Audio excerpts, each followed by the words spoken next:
अभी हम लोगों ने पिछले क्लास में पढ़ा द्वितीय तत्पुरुष समास को।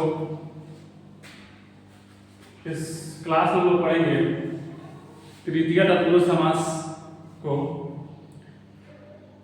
तृतीय तत्पुरुष समास की परिभाषा में बतलाया गया है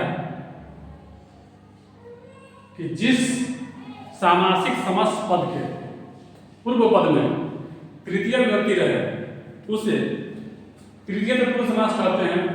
अर्थात किसी सामासिक समस्त पद का जब हम विग्रह करते हैं और विग्रह करने के बाद जो पूर्व पद है अर्थात पहला पद है, उस पहले पद में यदि तृतीय विभक्ति का चिन्ह रहे अर्थात तृतीय विभक्ति रहे तो यह स्पष्ट हो जाएगा कि वह तृतीय तत्पुरुष समास का ही उदाहरण है। जैसा दिया गया है रस से रस भरा।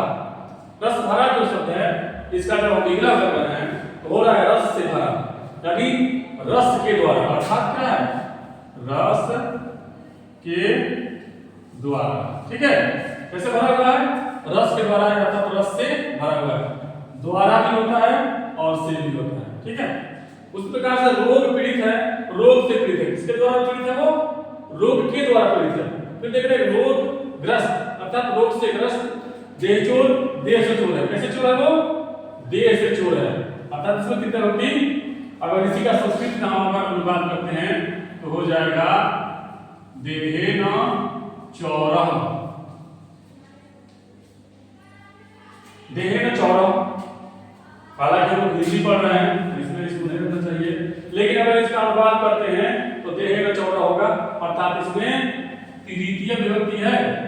ठीक है, ठीक उस प्रकार से रोग जर्जर है, रोग से जर्जर अर्थात रोग से वो बहुत ज्यादा जर्जर हो चुका है, कमजोर हो चुका है।